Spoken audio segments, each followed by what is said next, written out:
I know Counter-Strike is kind of a hard game to make content for a variety of reasons, but I've never understood why some of these orgs that pick up teams or that have picked up teams historically that are like supposed to be like they're not even like I don't know, not like they're like content orgs.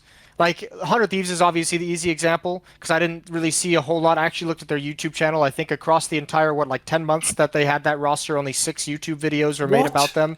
One Dude, of you'd them think was they'd have a reality series or something, wouldn't you? What the yeah, fuck? yeah, and like one of them was like Fortnite players versus CS:GO players. One of them was like a case opening video, and like one of them was the announcement video of them, getting out of Counter Strike. So, Well, at least it's got the sixth video, though. Did get a but like, six. like even just not bag on 100 Thieves because they're obviously an easy target at the moment. What about FaZe? Like, isn't FaZe supposed to be like the entire like I know like the entire thing of joining FaZe? I know with like their COD players, you join FaZe and you instantly gain like 100,000 Yes. followers on Twitter. Why aren't these players being pumped out in that same way? Brands being built around the Counter Strike players. Why aren't they working with them and building content around this team? Like I don't understand how in every other game and every other facet of the esports industry, content is king, except for when it comes to organizations buying Counter-Strike teams and tournament organizers who just don't make content either for whatever reason. Like those, I don't understand how content rules everything and everyone knows it and it's in everyone's face except for Counter-Strike. Wait a minute, were you just about you? He almost there started doing like that Wu-Tang Clan cream, like content rules everything around me or so. I thought you were actually going to say that out loud for a second. They're like, unironic. Wouldn't have been bad. It would have been That's the title of the episode. Right, editor, take notes. That's the title of the episode. Make the thumbnail. Make everyone mad about clickbait. Thank you. But I think yeah, go on. I think that's actually a good thing to bring up because that's one of the best things that Cloud9 did with us. We did constantly every 2 weeks. We were like, pumping out videos, like Yeah. 2 videos a week and all that kind of stuff. And we grew like a lot of fans just Yes. for us individually. And I think I don't understand why orgs like 100 Thieves and FaZe and all these other orgs are not doing any content. Like it might be because of the players or because of the schedule of Counter-Strike and all that. But if you go look at these same orgs and you go look at their League of Legends teams, they have like documentary series that come out every month, all that Yeah. kind of stuff. Yeah. They have tutorial videos that the players are doing themselves. There's literally content every single week from these League of Legends teams, but the same orgs, you go look at their Counter-Strike teams, it's like they've never done a video. I Yeah. don't Yeah, even, even I don't with even know what their players look Chaos, like. too. Say that again, mate. Even with over here at Chaos, like we do the Chaos comms where like these we record like our comms Yep. and shit like that, and we would release it in a video like a highlight, and it's really good. Yeah, And yeah. I feel like Yeah, a lot of I've seen other a couple of top those. teams can do it. I feel like a lot of top teams like Liquid, FaZe, all these teams like it'd be interesting to watch too. There's another thing, by the way. On the player side, players have to also be actually engaging with shit like that and wanting to do it. You can't make it. It can't be like you're pulling teeth every time to get someone to do content. Like for example, I did appreciate that when you guys in Cloud9, you've come on that Q&A loads of times. You've had your coach, you had you. I think we had like at least 2 or 3 different people over the thing. Meanwhile, there's other orgs. Jen. Jay. Oh, sorry, my fucking throat's just killing me. Whatever other teams, some of them, you could fucking barely ever get them on the show. Mate, we had to get the one who, like, literally English wasn't even his first language. Even he came on. Again, I don't know who I'm talking about. Just any, whatever team it might be, you know. All I'm going to say is, fuck Gen G. No, whatever. We need people to actually step up to the plate. The thing about people don't get about that is, they seem to think genuinely that the only way you become famous as a player is shooting people in the head with the gun. It's like, listen, if you become simple, yeah, obviously people will watch your stream. You don't have to be simple to become a big streamer, mate, or to become a personality, or make people start getting interested in you. Like the irony is, people on the way up, like Grim, these players that are coming to these top teams now, like, I'd be building your personality now. Like, people are starting to get interested in you a little bit, so show them, flex it, like, go on shows, do interviews, do content with your org. And by the way, here's another reason to do content with your org. That's going to make your org think you are more valuable. Like, if they know you're easy to work with and you do the things you're asked, that's going to help along with just the results in the server. Like, if you're someone who doesn't do that shit, now you can only win by doing it in the server. And if you don't, they're going to fucking chip you out there real quick. Like, some of those European players, there's even European star players where it pisses their orgs off if they won't do any of that stuff, if they only play the matches. Yeah, and I mean, I don't know. I think Counter-Strike as a whole is missing like a critical part of most other esports where I think every other game and every other esport is like when you talk about like a community, like a Counter-Strike community or a League of Legends community or Valorant community, whatever it is, there's obviously like a mixture, right? You have like the esports, the professional scene, you have like the casual players, those are the easy ones, and then you have the streamers, and then you have the YouTubers and the content creators, and then you have like the commentators, and then you have the personalities, and then you have like the pundits. But in Counter-Strike, we're missing like the huge part. Like obviously Counter-Strike's not a great streaming game. Like it's always going to get blown out of the water by a game like Valorant. Valorant's just like more fun to watch streamers play. It's a little bit crazier.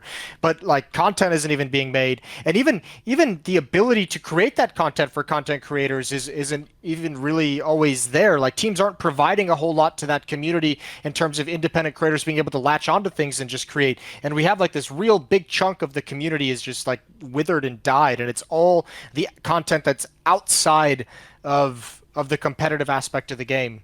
Like it's all the content that doesn't involve actual esports, that doesn't involve actual matches, is just missing right now, and we need to find some way to bring that back as well. It's specifically in North America, although all over the place, and most of it stems from the fact that our esports scene is very suffocating of the schedule and the calendar. But these are all parts of the community that are just like dying, that just don't have enough attention, that can't garner attention for the casual fans. Sorry, I've been thinking about this a lot lately. It's all right. It's all right. I can't say the same. I think another thing I think about myself playing these matches, screaming.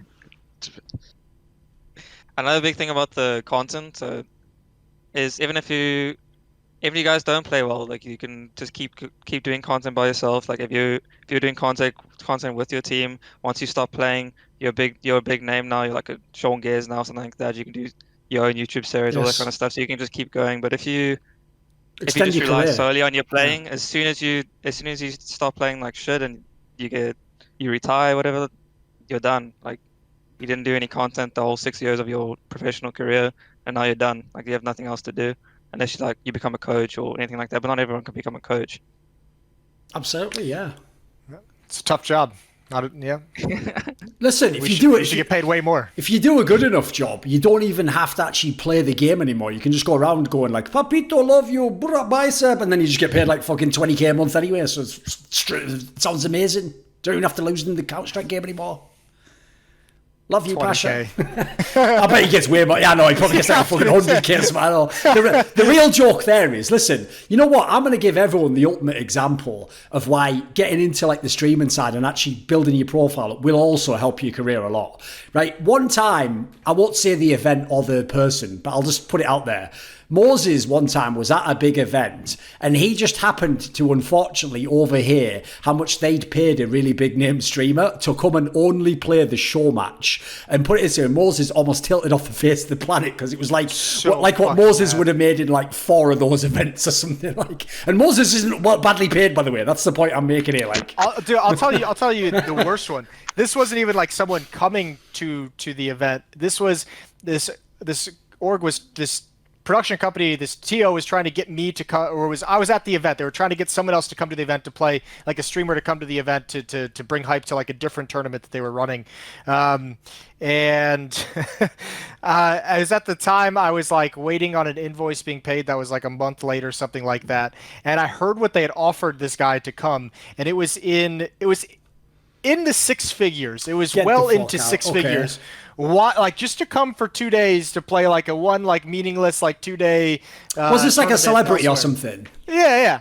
Right. Okay. And it was like healthy 6-figure offer to come in for a weekend, and I was sitting there with like an invoice that was like, I don't know, like $5,000 or something that had been like, that was like a month late at the time. And I was like, are you fucking kidding me? I was just so fucking mad. Ruined me for like 2 days. I was just not in the mood to do anything. But yeah, it's if you build up that side of the business, because I mean, it's exactly what most sponsors and most non-endemics are looking for. The streaming, they're looking for YouTube channels, looking for that kind of content, active Instagrams. And if you're not building that up now, I think it would even shock people to know how much like non-successful streamers would make. Like if you go to like the middle or low tier of streamers, there's actually still some pretty fucking healthy deals for streamers that are only averaging like 200 viewers a day. You know, they actually can get pretty decent like endorsement deals, which is wild to think about as well. But you know, that part is critical. Although I think I don't know. It is a fine line to ride, and I think the hard part with Counter-Strike is, again, because we haven't been able to get any of our scheduled nailed down.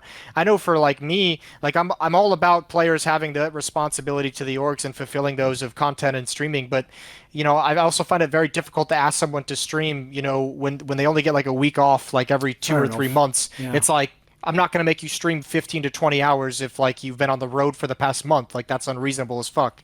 So again, this like it seems like a lot of problems that we have circle back to the scheduling Yes. issue, but there are areas of this scene that are just unhealthy because it's way too stacked towards the constant esports, constant tournaments, constant grind of the professional player, and not enough towards the casual fan base, not enough towards the content side of things, not enough towards the streamer side of things, and again, that's just things that we need to work on as a whole.